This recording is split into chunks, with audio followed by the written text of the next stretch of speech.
Peace cannot be kept by force. It can only be achieved through understanding. This quote, this idea, lies at the heart of every Gundam series in one form or another. Those who try to impose their will upon others through force are the villains, or at the very least are flawed in their line of thinking. Even in a series such as Iron-Blooded Orphans, an entry which is radically different from anything else in the franchise keeps this basic premise in mind. In Season 1, Tekkadan is attacked and spends its time protecting an individual who wants to bring about change through understanding. They're able to stand triumphant in the face of overwhelming odds and grow into something substantial. In Season 2, however, they join forces with McGillis, who incites a bloody uprising and are ultimately destroyed. The company's ambition supersedes their sense, and they become the very thing they used to fight against. The series has a self-awareness other, lesser entries in the franchise lack. Now, before saying what I have to say, I want to point out this video right here to all the Seed fans that are no doubt going to blindly call me a UC fanboy. I liked, possibly even loved, the first 27 episodes of Destiny, despite some of its faults. I saw the writing on the wall, however, but I hoped the coming train wreck would be averted, or at the very least, mitigated. I wasn't expecting the show's first half to be all but erased and ignored. I wasn't expecting my positive outlook, my goodwill, to turn into seething hate. Destiny had everything going for it. The show could have been great and possibly spawned one of the greatest protagonists in all of Gundam. No, I don't mean the blatant self-insert that is Jesus Yamato, but rather the viciously butchered Shin Asuka. This series had real, honest-to-God potential, but was smothered in the crib. It doesn't need a review, but a goddamn autopsy. When it comes to Destiny, people seem to fall into one of two camps. Those that blindly love it, and those who hate it with a fiery passion. I know I fall closer to the latter than the former, ooh boy. However, this show truly had something. It wasn't just a trash fire. In fact, the series' faults could have made the story amazing with a slightly adjusted approach. It was on the verge of greatness, which is something I feel most people, especially those who hate Seed Destiny, tend to miss. Hence the title of the video. Like the series that preceded it, Destiny fails to understand the point of Gundam. However, instead of botching the message of a much better previous entry, it spits in the face of the idea which lies at the heart of the franchise.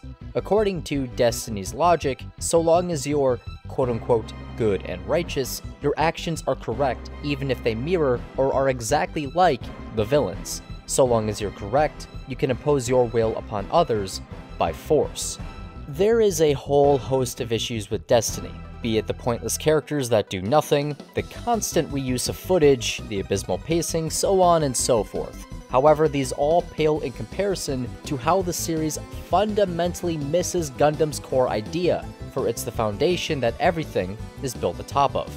Fans of Seed Destiny, can you please explain to me how the Archangel's actions are any different from Chairman Durandal's? Before you begin typing, I'm not talking about the show's latter half, where they're portrayed as clearly being in the right because we know about the Destiny plan, but rather the first half, the portion of the series where they have no information and are attacking people because Kigali is crying. I know what you're saying. I know what you're saying, but it doesn't matter.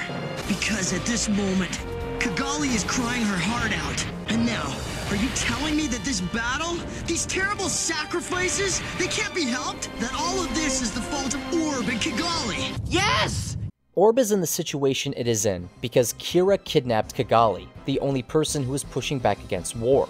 This is an objective fact that cannot be argued against. Kira believed Kigali would have gone through with the war if he didn't do what he did. This is a subjective opinion that can be argued against. Despite the show's best attempts at portraying him otherwise, Jesus Yamato isn't an omniscient god that knows everything or can see the future. His opinion is exactly that, an opinion, whereas the show actively demonstrates how opportunists plunge the nation into war the moment Kigali is missing. Instead of using his words, trying to make people understand his point of view, or even allowing Kigali to try her best at achieving the same, Kira used force.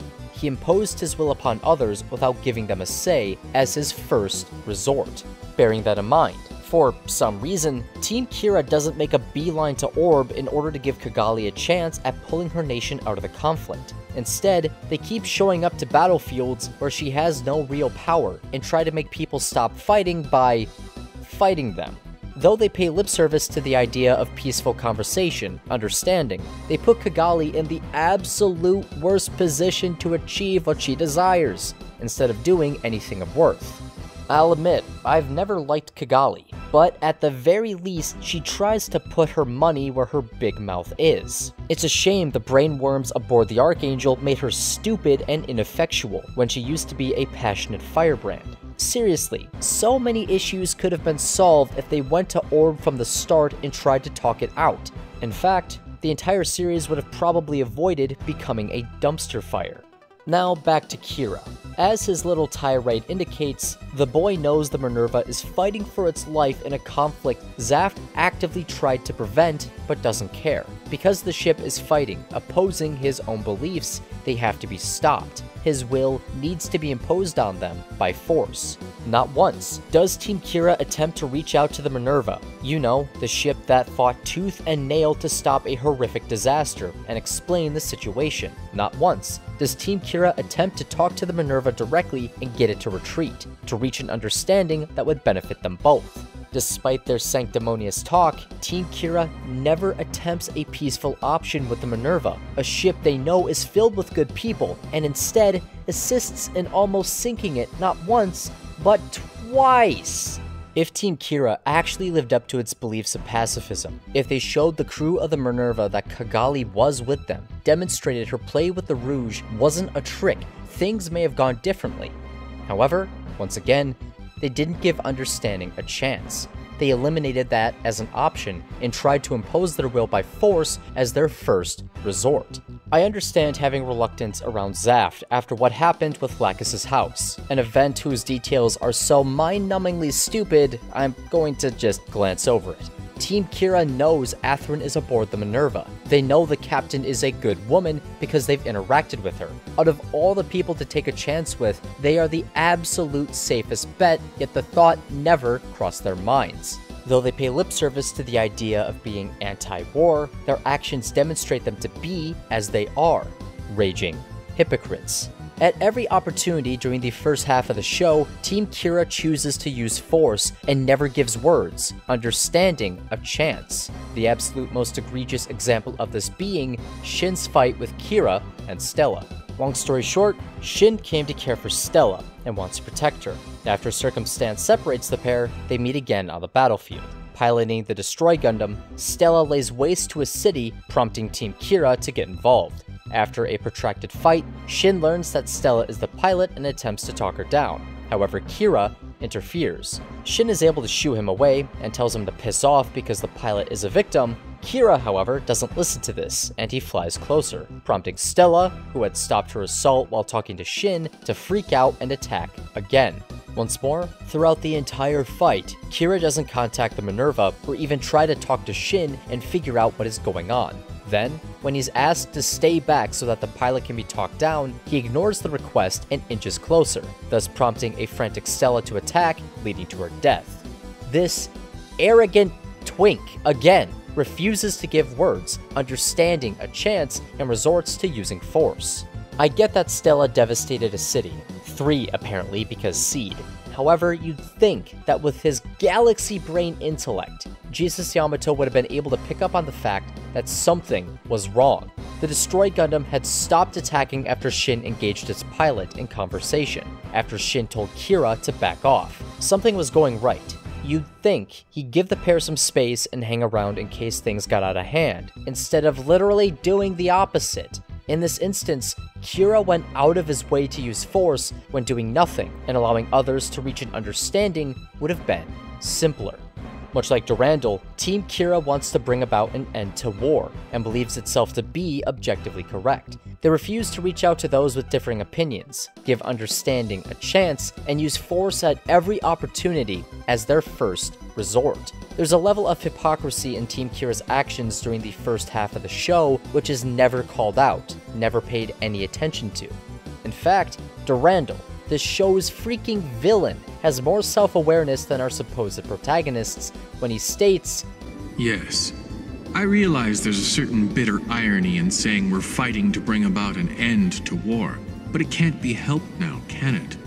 What's truly frustrating about this idea, this raging hypocrisy, is the fact it could have been brilliant and made the show amazing if any attention was brought to it. Hell, it could have even made Original Seed better in hindsight because it shows a critical flaw in Team Kira's line of thinking. Durandal and Team Kira both genuinely believe they're in the right and will use force as their first resort to achieve their aims. Outside of opposing mustache-twirlingly evil villains, this line of thinking is incredibly dangerous. If two sides have what they believe is good intentions, yet refuse to talk to one another, then millions, possibly billions of lives will be lost when no one had to die. Conversations could have been had, and understanding reached. A war could have been averted, which is the entire point of Gundam. Instead, according to Destiny's logic, since Team Kira are the good guys, they are correct. Therefore, it isn't wrong for them to oppose their will by force, unlike Durandal, which is so demonstrably tone-deaf I don't know where to begin. If attention was placed upon Team Kira's actions, and shown in the bad light other entries in the franchise would have no doubt placed on it, then a great foundation for a story about the tragedies of war could have been laid. A foundation Shin Asuka could have thrived in. Having watched all of Seed Destiny, I now understand where most people's hatred for Shin comes from. The last half of the show does this character dirty, I mean really dirty, and turns him into someone else entirely for the plot's convenience. From episodes 1 to 27, he's written rather consistently. Shin is hot-blooded and angry. The lingering trauma of his family's death still haunts him. He's awkward and has a tendency to be a raging dick. However, this is to hide softer emotions he'd rather keep buried. The boy doesn't want what happened to him to happen to others. He wants to be a hero and protect those who matter to him, even if it means losing himself. It's solid character writing, which sets up a rather straightforward arc. An arc which Shin's first actual conversation with Athrun establishes, learning the difference between the power to protect others and power for power's sake. Though it doesn't reinvent the wheel, this journey could have been a great one to watch unfold if Seed Destiny had any balls. Episode 28 to the finale, however, sees things with Shin get muddled and ultimately thrown out the window. Because he was instantaneously defeated by Kira during his little tirade, Shin no longer respects Athrun. You know, that guy isn't really that strong. How could someone like him be a member of Faith? Maybe it's because he was stronger once upon a time. This, in a vacuum, might have been alright if a different approach was taken, since the quote marks the emergence of a second, conflicting mindset for Shin. From here on out, excluding a few genuinely good moments between the pair, Shin comes to detest Athrun's supposed weakness. This directly contradicts everything we know about Shin and his primary motivation for doing what he's doing, being who he's being. His motivation is to protect those he cares for, stand for those who cannot stand for themselves, defend the weak. Shin seeing Athrun as weak while he mopes in the wake of his defeat makes sense. His disgust does not. As shown with his dedication to save Stella, the boy will do whatever it takes to protect those he cares for. And after everything we've seen over the course of the first 27 episodes, Shin cares about Athrun. They have a camaraderie, a bond which even the last half of the show keeps bringing up after Zaf's heel turn. In place of disgust, there should have been a reinforcement of the character's motivation. From that point onward, when doubting Athrun's strength, Shin should have vowed to himself that he'd protect his friend no matter what, mirroring his promise to Stella, thus bringing us back to the core concept for Shin's character, the difference between the power to protect others and power for power's sake. At his core, Shin is a kid who hates his own weakness, not the weakness of others. He wants to grow into a man that can protect those close to him. His arrogance and awful behavior towards Athrun, a man he cares about, during the show's midpoint doesn't make sense since it kinda comes out of nowhere. It contradicts everything we know about Shin and presents him in an awful light just so Kira can take the spotlight. The show had something going for this character, but backtracked in the most nonsensical way possible. After Stella's death, Shin becomes obsessed with defeating the Freedom and killing Kira. This makes sense, as does Atherin's hostility at the idea. He still cares for Kira. However, Shin's dickish behavior at his friend's supposed weakness does not. There's already a conflict there which sets up a fall. Adding elements which shouldn't be there just muddies the water and makes the whole thing feel contrived. The obsession to get stronger, to get revenge, is a logical corruption of Shin's core motivation. If he had to become a villain, this is how the show should have handled it. Make him sympathetic, understandable, instead of an edgelord who casts aside his core beliefs when the plot demands it. Make him a character who abandons understanding after seeing it fail completely. Give Kira's ridiculous actions consequences. Just like the start of the series, have Shin do whatever it takes to protect others, even if it means losing himself. As it stands, Shin is awful. An annoying loser during Destiny's final half because the show went out of its way to make him like that. Instead of giving him nuance and depth, warping who he was while remaining the same at his core, it just turns him into someone else entirely, and that is unforgivable. These two concepts I've been banging on about, not ignoring Team Kira's hypocrisy and keeping Shin consistent, are the keys to making Destiny a genuinely great show, alongside making death actually mean something. Seriously, the amount of times a character dies just to come back is absurd.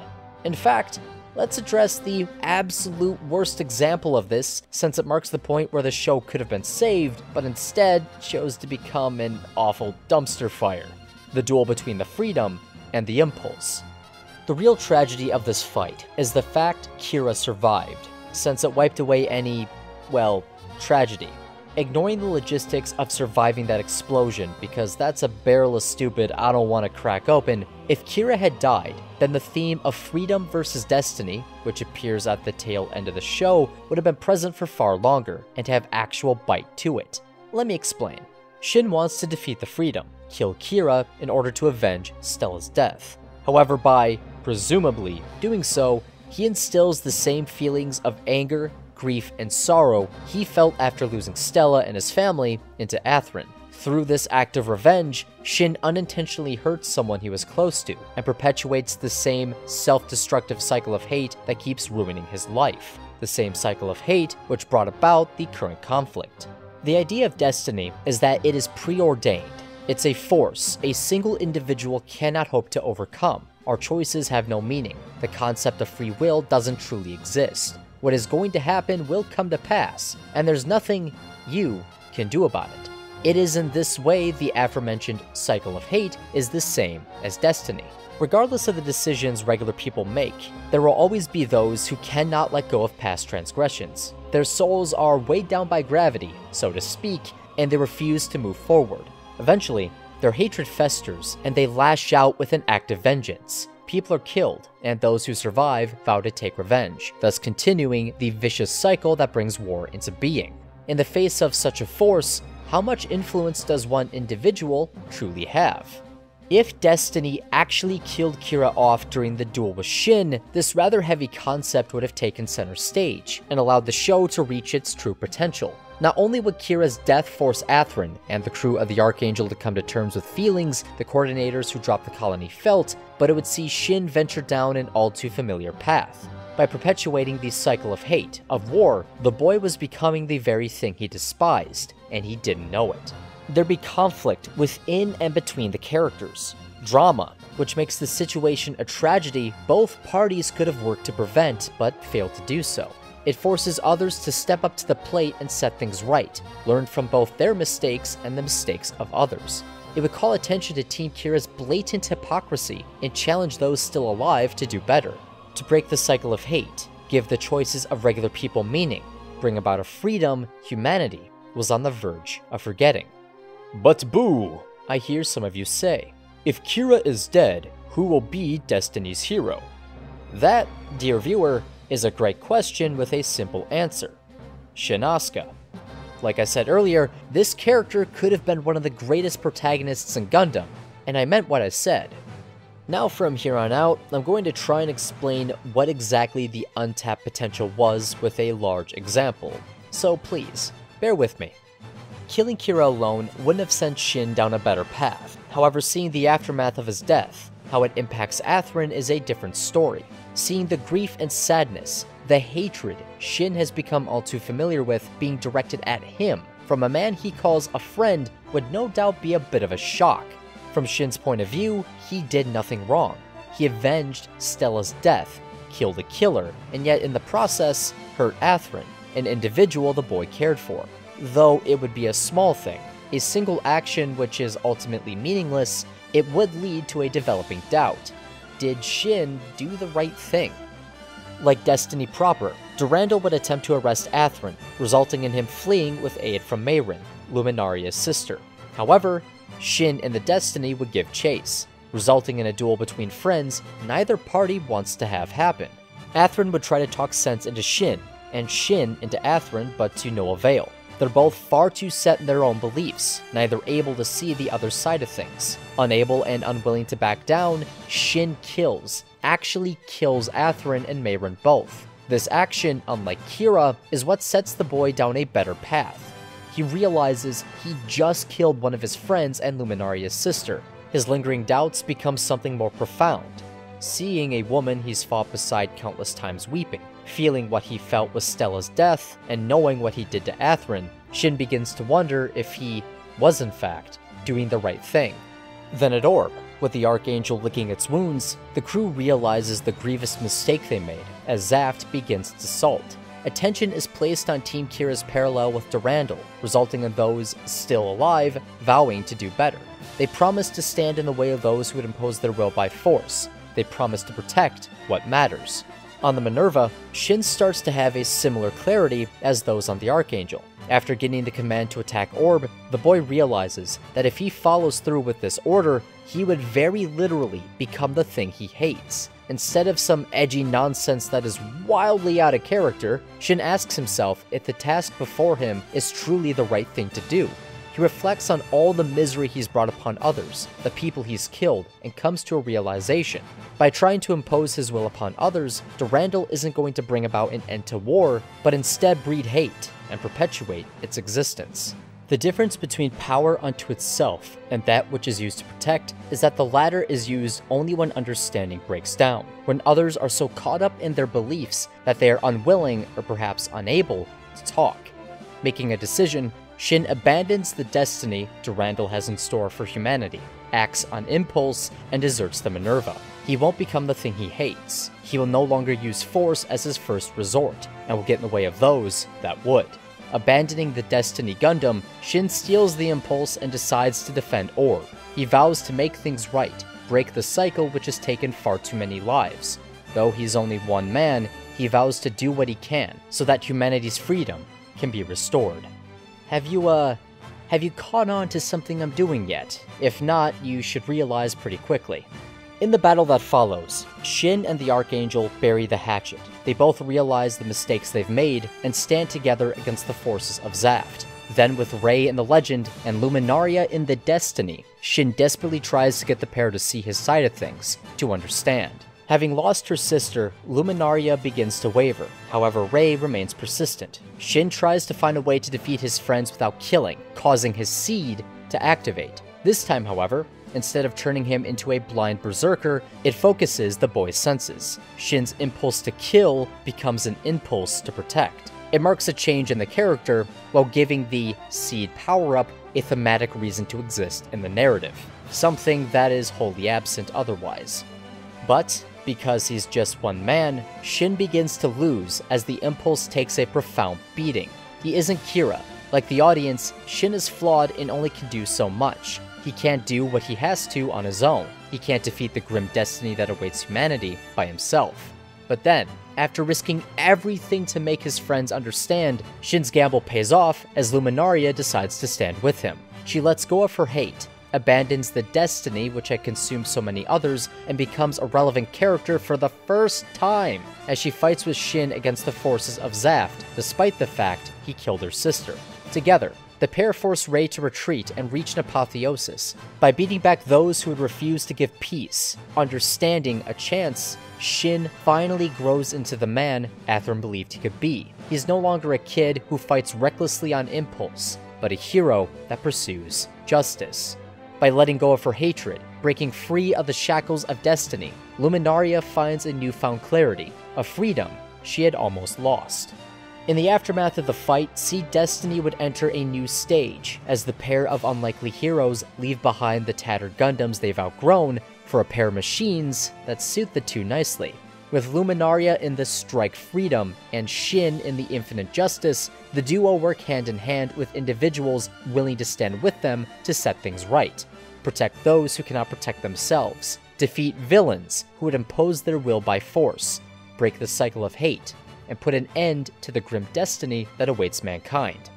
The stage for the finale would take on a completely different tone. Instead of being a rehash almost beat for beat, it would see those who've wronged each other let go of past transgressions as they desperately try to bring an end to a horrific tragedy that could have been avoided. Though it sounds really silly, the Meteor stock footage of all things would feel less lazy and rather symbolic. Shin and Luminaria, two ordinary people, two nobodies, are finishing what a perfect individual, and who was essentially a prince, started. It brings into focus Mobile Suit Gundam's challenge to the audience. Be the best you can be. Don't let your soul be weighed down by gravity. Let go of past hatreds and seek to understand others. If you're going to fight, then be sure it's to protect others and not to impose your own will. In my opinion, this different approach would have made Shin Asuka, possibly even Seed Destiny as a whole, one of the best things to come out of Gundam because it would embody the franchise's message without any of its cheats, namely new types. Shin would have suffered the consequences and experienced the misery of killing people he knew. I bring that up because despite what some Cosmic Era fans may think, being a new type in the UC sucks almost universally because they embody both the suffering of war and Tomino's hope for the future. They don't glorify conflict, and in fact do the opposite for anyone who is paying attention. The idea, essentially, makes battles between people who just met each other extremely personal and tragic. New types are meant to show the misery of taking another life and demonstrate why peaceful understanding is so important. It's easier to kill another human being when you don't think of them as a person. It's something else entirely when you spend a night together in a foxhole. Seed Destiny almost achieved greatness. It laid the foundation for a truly tragic yet uplifting tale about war, but ignored it completely. It could have been the series which embodied the entire point of Gundam, instead of spitting in its face and doing the opposite. But with that said, guys, I've been Bufara191. Tell me what you thought down in the video, down below. This trip into the Cosmic Era has been a very odd time, and I think I may start doing more, pseudo-reviews on other Gundam series. On the docket is Gundam 00 and After War Gundam X, and I think I'm going to do After War first because not a lot of people know about it. But again, with that said, guys, tell me what you thought in the comments down below. I'll see all you next time. Goodbye.